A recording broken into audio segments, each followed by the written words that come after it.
All right, so today we're diving into something that we encounter every single day, but rarely stop to think about: trust. Yeah. We're using excerpts from Trust, Humanity's Fragile Foundation in a Chaotic World, as our guide today. Okay. You might assume trust is just about believing Right. someone won't steal your lunch, but it's so much deeper than that. Yeah. It's the glue that holds society together, yet it's way more fragile than we realize. Okay. So what is trust, really? It's fascinating to consider that trust is actually a survival strategy, Oh, wow. hardwired into us Yeah. over thousands of years. That's wild. Yeah. So are you saying that even back in the caveman days, trust was essential? Absolutely. Really? Picture a hunter-gatherer group. Okay. They had to trust each other completely. Mm. The person on lookout duty had to be reliable. The food gatherers needed to share fairly. Right. And everyone had to cooperate to survive. Yeah. One act of betrayal could have meant disaster for the entire group. Wow. So in a way, trust was a life or death matter for our ancestors. But does that really apply to us today? I mean, we have laws, contracts, Yeah. all sorts of systems to keep things in check. That's true, but the core principle remains the same. Okay. Every time you get in the car, you're trusting the other drivers. Right. When you click buy online, Yeah. you're trusting a whole chain of systems. Mm-hmm. It's still a leap of faith, Yeah. even with all our modern safeguards. Okay, I see your point. Yeah. But we've all been burned before. Mm. How do we know who to trust? Is it just a gut feeling? It's more nuanced than that. Okay. Trust isn't just black or white. It's a spectrum. A spectrum. You might trust your neighbor to water your plants, but not with your deepest secrets, right? Exactly. I mean, I trust my best friend with my life, Yeah. but maybe not with choosing my outfit for a big date. Uh-huh. So how do we navigate this trust spectrum? Oh, wow. Are we constantly evaluating people without even realizing it? Our brains are incredible Wow. at calculating trust-related risks. Oily. We unconsciously factor in familiarity, reputation, even body language. Wow. We're constantly weighing the potential benefits of trusting someone Right. against the potential cost of betrayal. That's pretty amazing. Yeah. But it also makes me wonder, if we're wired to trust, doesn't that also make us vulnerable? That's the heart of the trust paradox. The trust paradox. The book uses the example of the placebo effect, Okay. where people feel better just because they believe they're taking medicine, even if it's a sugar pill. That's trust influencing our biology. Wow. So our desire to trust can actually be manipulated? Yeah. I guess that explains why scams and misinformation spread so easily. Exactly. Right. Think about snake oil salesmen from the past. Okay. They were masters at exploiting trust, using charisma and storytelling to sell useless products. Today, it's happening on a much larger scale with fake news and online scams. Right. That same desire to believe can be used against us. So we're walking around with this incredible ability to trust, but it also makes us targets. Right. That's a bit unsettling. It highlights how crucial it is to understand the mechanics of trust. Yeah. We need to be aware of our own biases and vulnerabilities. And that brings us to another point, Okay. just how easily trust can be broken. I'm already feeling a little wary. Oh, yeah. Just how fragile IAS, this glue that holds everything together. It can take years to build solid trust, but it can be shattered in an instant. Wow. One betrayal, one scandal, one lie can completely change how we see a person or even an entire system. Yeah. Remember the 2008 financial crisis? I remember it vividly. It wasn't just about the economy tanking. It was about losing faith in the whole system. Right. It felt like the rug was pulled out from under us. That's the perfect example. Wow.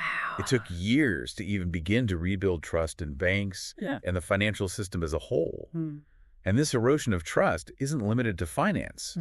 It impacts governments, businesses, even our personal relationships. So it's this ripple effect that can destabilize everything. Yeah. Kind of makes you want to retreat into a cave and never trust anyone again. It's understandable to feel that way, but the good news is that trust isn't static. Oh, good. It's constantly evolving, adapting to the world around us. Oh, that's interesting. Yeah. So how has trust changed over time? I mean, we've gone from handshake agreements to digital contracts. Right. And now things like cryptocurrency. That shift is fascinating, isn't it? It is. We've moved from relying on personal relationships to more formal systems. Yeah. And now even placing our trust in algorithms and technology. It's like we're outsourcing trust to machines. Cryptocurrency is a perfect example. Right. People are putting their faith in blockchain technology rather than traditional financial institutions. It raises a really important question. Okay. Are we becoming more trusting of technology because it seems more reliable? Or is it because we've lost faith in human systems? That's a great question. There's no easy answer. This is giving me a lot to think about. Yeah. It seems like we're at a crossroads with trust in the modern world. So where do we go from here? Right. Is there any hope for rebuilding trust in this increasingly complex world? There is. Okay, good. But it requires understanding the challenges we're facing. All right. And this is where the book gets really interesting. Okay. It dives into some pretty alarming trends about the decline of trust across the board. Okay, let's unpack that. Okay. What's happening with trust in today's world? Well, there's a global survey mentioned in the book that shows trust in institutions like governments, the media, and businesses is at an all-time low. Wow. And social media, despite its promise of connection, has paradoxically fueled distrust and division. That's a bit ironic, isn't it? It is. We're more connected than ever, yet we seem to trust each other less. What's going on there?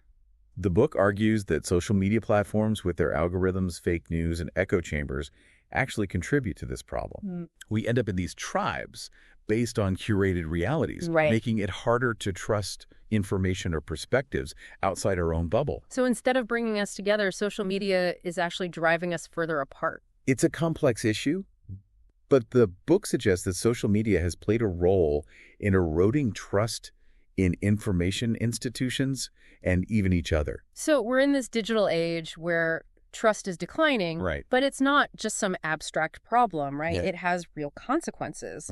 What are some examples of how this lack of trust plays out in the real world? Think about the economy. Okay. It relies on trust at every level. Every financial transaction, every loan, every investment involves an element of trust.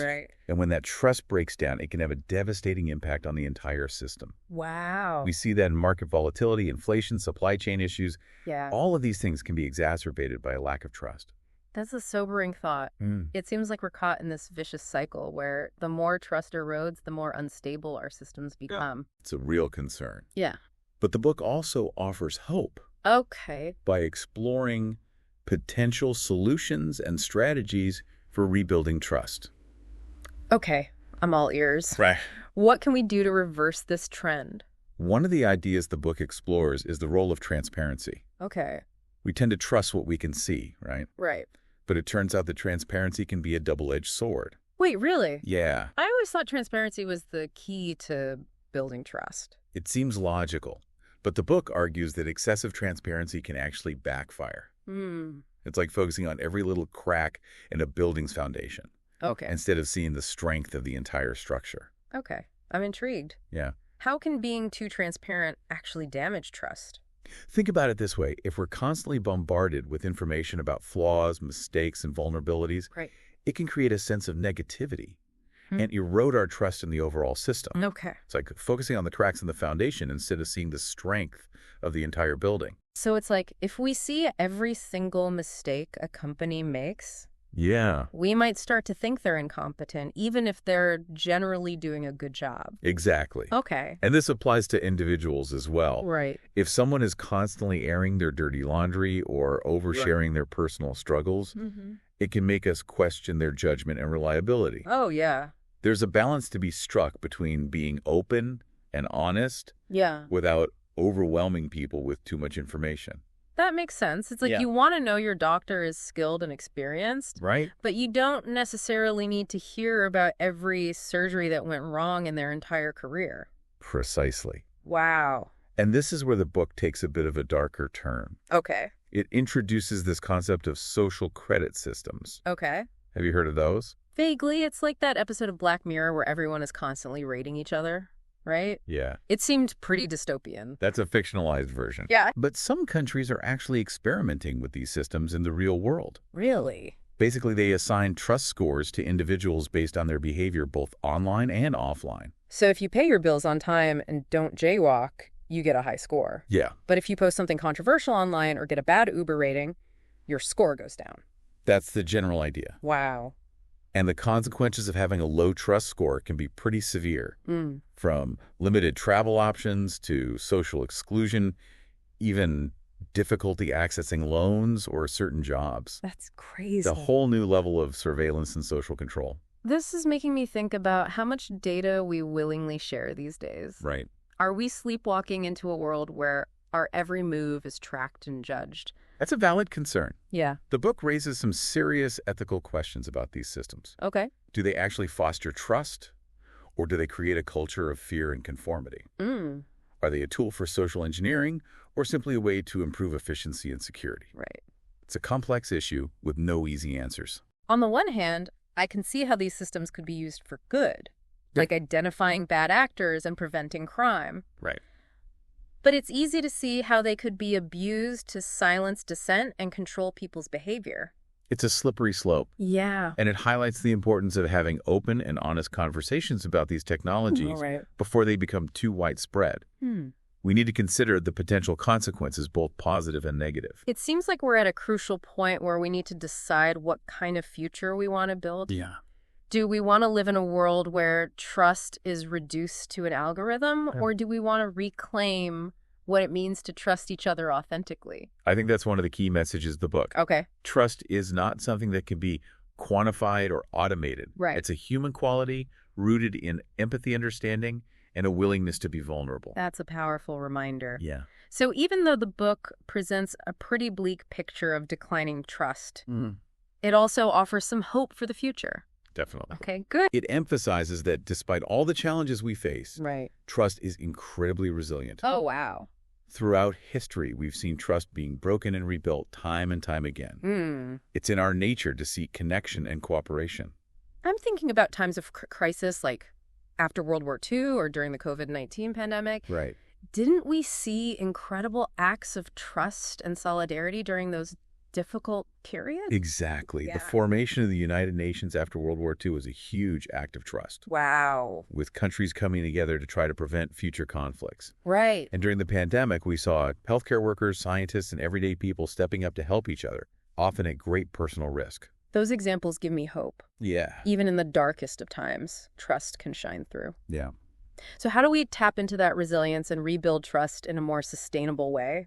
What are some concrete steps we can take? The book outlines 3 key strategies. Rethinking communication, fostering strong communities, and actively practicing trust. Let's break those down. Okay. What does rethinking communication look like in the context of trust? It starts with honesty and transparency, but it goes beyond that. Okay. Institutions like governments, corporations, and media outlets need to be willing to admit mistakes, explain their decisions clearly, and actively listen to feedback. Right. It's not just about putting out a polished PR statement. Yeah. It's about having real, authentic conversations with people. So it's about moving away from spin and PR towards genuine dialogue. Precisely. Right. And this applies to our personal relationships as well.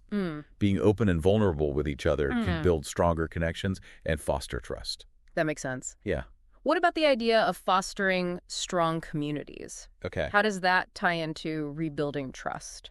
The book argues that strong, cohesive communities are essential for countering the effects of distrust. Okay. When people know and interact with each other on a regular basis, they're more likely to trust each other and work together for the common good. Right. Think about the difference between a close-knit neighborhood where people look out for each other versus a sprawling city where people barely acknowledge their neighbors. So it's about getting away from our screens and actually engaging with people in our neighborhoods, schools, and workplaces. Exactly. Okay. It's about rebuilding those face-to-face connections that have been eroded by social media and the increasing atomization of society. It's about creating spaces where people feel seen, heard, and valued. That's a tall order in today's world. It is. But I see how powerful it could be. Yeah. And what about practicing trust? Okay. What does that look like in action? It's about recognizing that trust is not a passive quality. It's something we actively cultivate through our choices and actions. It's about choosing to believe in the good in others, even when we've been hurt or betrayed. Right. It's about taking a leap of faith knowing that we might get burned, but believing that the potential rewards outweigh the risks. So it's about being more intentional and mindful about how we approach trust in our everyday interactions. Exactly. Okay. It's about those small, everyday choices. Do we extend trust to someone new? Right. Do we give someone the benefit of the doubt? Yeah. Do we forgive someone who has wronged us? These seemingly small acts can have a ripple effect, contributing to a culture of trust. That's a powerful idea. Yeah. It's like we have the power to choose trust, even in a world that often feels designed to make us distrustful. Right. But I have to admit, it can be scary to be vulnerable and put ourselves out there knowing that we might get hurt. It's definitely a risk. Yeah. But the book argues that it's a necessary risk. Right. Without vulnerability, there can be no real trust. And without trust, it's difficult to build meaningful relationships or create a society that works for everyone. This conversation is making me think about the phrase leap of faith. It seems like trust requires us to take those leaps, both big and small, in order to create the kind of world we want to live in. I think that's a beautiful way to put it. Yeah. Trust is, at its core, an act of faith. It's about believing in the possibility of something better, even when we can't see it yet. This deep dive is really challenging me to rethink my own assumptions about trust. Oh, yeah? I'm starting to see it less as a fixed trait and more as a muscle we can strengthen through practice. I'm glad to hear that. Yeah. And the book offers even more specific suggestions for how to do that. Okay. It talks about the importance of active listening, clear communication, and building a culture of appreciation where we acknowledge and value each other's contributions. These ideas are really resonating with me. It's Yeah. like we're not just passive recipients of trust, we're active participants in creating it. Right. But I have to admit, sometimes it feels like the world is working against us. With all the division and negativity we see in the news and on social media, it's hard to stay optimistic about the future of trust. I understand that sentiment. Yeah.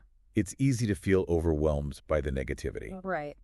But the book reminds us that despite the challenges, there are countless examples of people and communities rebuilding trust and creating positive change. It's happening all around us, often in quiet, unassuming ways.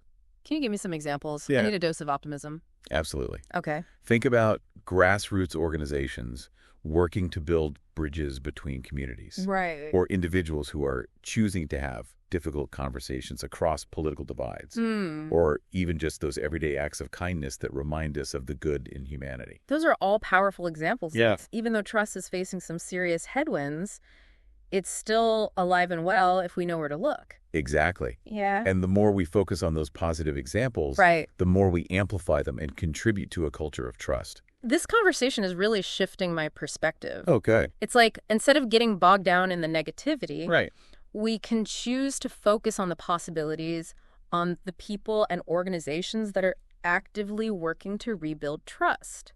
That's the spirit. Yeah. The book emphasizes that we all have a role to play in shaping the future of trust. It's not something that happens to us. It's something we create together. This deep dive is making me realize just how crucial trust is to our well-being, both individually and collectively. Yeah. And it's giving me hope that even though we're facing some serious challenges, we have the power to make things better. I'm so glad to hear that. Yeah. And I hope our listeners feel the same way. Right. Remember, trust may be fragile, Yeah. but it's also incredibly resilient. Right. And the future of trust is ultimately in our hands. This has been an incredibly insightful conversation, even a little challenging at times, but it's given me a lot to think about. What's the one big takeaway you want listeners to walk away with? I think the most important message is that while trust is facing, serious challenges in the modern world, it's not a lost cause. Okay. We have the power to rebuild trust, starting with our own choices and actions. Right. It's a collective effort that requires empathy, understanding, and a willingness to believe in the best of humanity. That's a powerful message. It feels empowering to know that we're not just passive bystanders in this whole trust equation. Right. But where do we even begin? What's one tangible thing listeners can do today to put these ideas into practice? It starts with becoming more aware of our own trust-related behaviors. Okay. When someone lets us down. Yeah. Do we immediately jump to conclusions, or do we try to understand their perspective? Are we quick to forgive, or do we hold on to grudges? Right. It's about examining our default reactions and becoming more intentional about how we approach trust, So it's like taking a step back and asking ourselves, am I being trusting? Yeah. Am I being trustworthy? Exactly. Yeah. And then it's about taking action. Right. Maybe it's reaching out to someone you've had a disagreement with, or volunteering in your community, or simply having a genuine conversation with someone who holds different views than your own. Okay. These small acts of courage can have a ripple effect. I love that. Yeah. It's about choosing to be a trust builder, even in small ways. Right. And it makes me think about how we can be more trustworthy ourselves, being reliable, honest, and transparent in our dealings with others. Right. Because trust is a two-way street, right? Absolutely. Yeah. The more we embody trustworthiness in our own actions, the more we contribute to a culture of trust around us.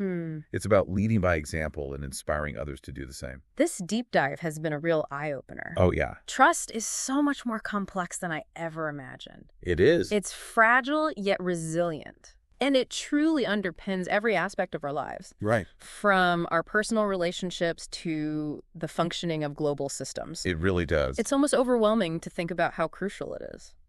It is a lot to take in. Yeah. But I hope you also feel a sense of possibility. Okay. Despite the challenges, there's so much we can do to strengthen trust in our own lives and in the world around us. I definitely feel that.